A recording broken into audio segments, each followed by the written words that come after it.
Hello and welcome to Chinese Folktales. This is Beibei. We've spent a lot of time sharing folktales from ancient China. Today, I want to introduce another type of stories that shares a common theme with the folktales, or more like a common desire. And that is the desire or quest for immortality.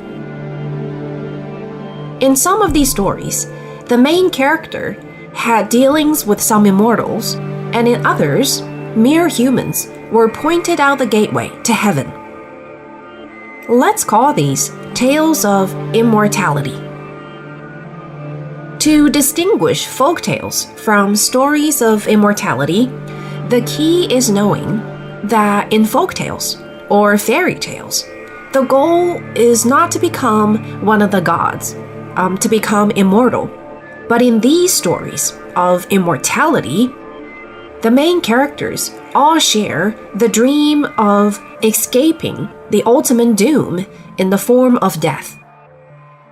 The Han Dynasty, some 2,000 years ago, was a high time for stories about ghosts and gods. Do you know what was popular then? Alchemy, not for gold, but for pills of immortality.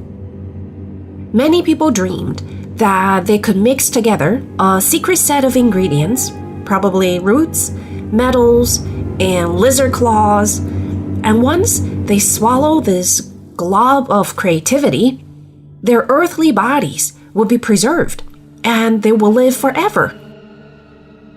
There is an interesting idiom in Chinese that goes, when one person becomes an immortal, his dogs and chickens become immortal too. Why is that?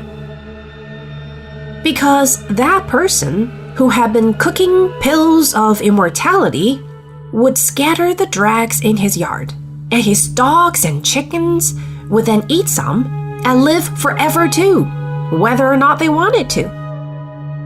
The idiom, however, had come to mean that relatives and followers of a high official got promotions after him, a rise in the mortal world. But the distinction between folktales and stories of immortality is not that clear, especially when it comes to tales from the ancient times, like the story of the moon lady, Chang'e, who was forced, in a way, to take 2 pills of immortality and rose to the moon, and how the Yellow Emperor rose to heaven on the back of dragons. They all had the influence of stories of immortality. Also, during the ancient times, the images of different gods often had elements of nature: tail of the serpent, body of a tiger, so on and so forth. But with the advancement of civilization, having gods with animal body parts didn't look so proper and dignified anymore. That's why the images of many ancient gods changed over time into more acceptable forms for the human eye. Among these gods who had this makeover is the Queen Mother of the West, not the Wicked Witch of the West. Though she looked rather wicked, she had a tail of the leopard, teeth of a tiger, and hair like a bird's nest. Not a lady who cared much about her looks. In fact, she sounded more like a tribal leader, ready for the battlefield. But transformation took place, and she started to look more and more like what she sounded she should look like. You know, a queen mother, beautiful and benevolent. Not someone who lived alone in a mountain cave and probably had bats in her hair. That just won't do anymore. There's a story about the Queen Mother of the West from the Zhou Dynasty, which was 2,000 to 3,000 years ago. King Mu of Zhou loved to roam around on his 8-horse carriage. His fine horses were so fast that his carriage could travel 10,000 miles in a night. That's like an airplane. It carried King Mu all over the world, reaching the end of the West, where he supposedly met the Queen Mother of the West. By that time, the Queen Mother had already transformed into an elegant and graceful goddess without the leopard tail and the tiger teeth. But the place where she lived was still known to have packs of leopards and tigers. So she probably still got her wild streak, just very well hidden. But her surroundings did undergo some changes too.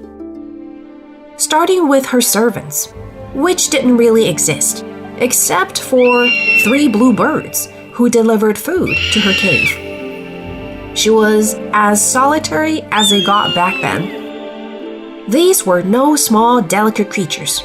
They were giant birds with powerful wings. I have the image in my mind of 3 flying dinosaurs, whatever they're called, delivering food for this lady in the cave. Later, when she became the elegant and graceful Queen Mother of the West, flying dinosaurs didn't look so right anymore. So she had 10 fairy maids waiting on her instead, and the blue birds were kept as her messengers. If the Queen Mother needed to go somewhere, the blue birds would send a message first, and later, blue birds became known as messengers of good news, especially when they come up in classical Chinese poetry. The Queen Mother of the West is also known for having pills of immortality. Remember, she gave 2 of those to Chang'e's husband, causing his wife to flow up to heaven. Anyway, in fact though, no one knew what these pills looked like. So people started to associate immortality with things that actually existed. For example, there's this particular type of mushroom that has been given mystical powers in Chinese culture. You don't really see it much, but every Chinese knows about it, and they actually exist. It's called the Lingzhi mushroom, or mushroom of immortality. Even its name in Chinese, Lingzhi, it's got this supernatural air to it. I checked it out online, and it's also called the shelf mushroom and bracket fungi, which don't sound as spiritual as its name in Chinese. It does have a lot of health benefits if taken as a supplement, and they're known for its anti-cancer properties. I'm not making this up. You can totally go check it out online. Its popularity is making its way west. I've even seen it in facial care products of major brands. Antioxidant and anti-aging, all that. You see, immortality. Okay, enough about mushrooms. I'm moving on to fruit. Another thing that has been given a celestial tinge and is related to immortality is the flat peach, also known as the donut peach, because it looks more like a pink donut than a healthy peach. You might think it looks rather deformed as far as peaches go, but they're actually really, really good. They're called pantao in Chinese, the pan peach, and everyone knows in China that these are the peaches for the Queen Mother of the West, in heaven, not meant for us mortals on the ground. We all know about it since we were kids, way before actually seeing them and tasting them. Most Chinese learned about the donut peach from The Journey to the West, one of the 4 major Chinese classical novels that every Chinese knows about. If you haven't heard of it, maybe you have heard of the Monkey King. So he was one of the leading characters in the novel, which was based on the actual 7th century pilgrimage of the Buddhist monk, Xuanzang, to India in search of sacred texts. Okay, I can literally go on and on about this because adults like me in China grew up watching this TV series every year during the summer vacations, every single year in our childhood. Back to the peach. What does it have to do with immortality? Well, legend has it that these peaches grew in the garden of the Queen Mother of the West in heaven, not near her mountain cave. These peaches only bear fruit every 3,000 years. Fruit of immortality don't come easy. One time, the naughty Monkey King flew up to the sky to find the Queen Mother of the West. He landed in her palace on the clouds, the bottom half of the TV screen filled with drifting smoke. But it's not like the Queen Mother of the West would just sit out in the courtyard, fanning herself. The monkeys got to wait. But monkeys are not really good at just staying there. So he wandered to the Queen Mother's garden. And oh, what did the monkey find? Tree after tree were dotted with these giant peaches that looked so juicy. What kind of monkey could resist this kind of temptation, especially one as insolent as the Monkey King? He didn't care about being immortal, but he did care about peaches. The Queen Mother would not have been half as mad if he had just focused on finishing one peach before moving on to the next one. But no. He had to take precisely one bite from one giant peach, fling it, and immediately move to the next one.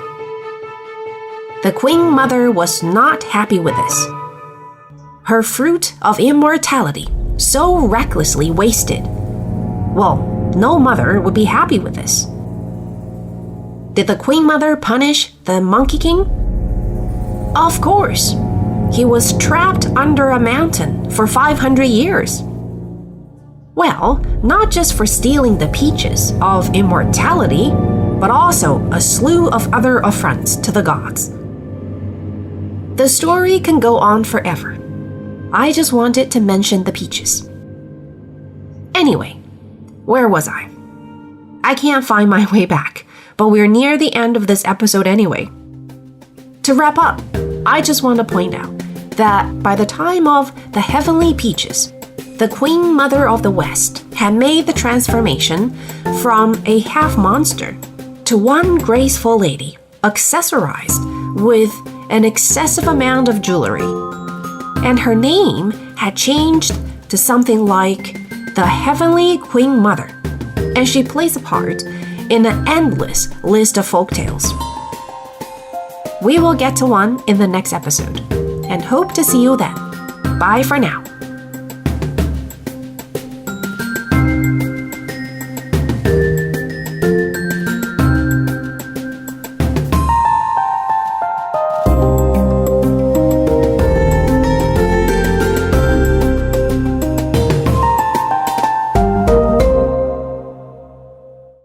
This is a China Plus podcast.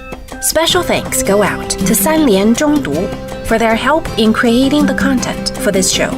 If you like the podcast, please give us a rating and be sure to subscribe wherever you listen. If you've got any questions or feedback, please feel free to contact us via email at podcast@cri.com.cn or find us on Twitter, China Plus Pods.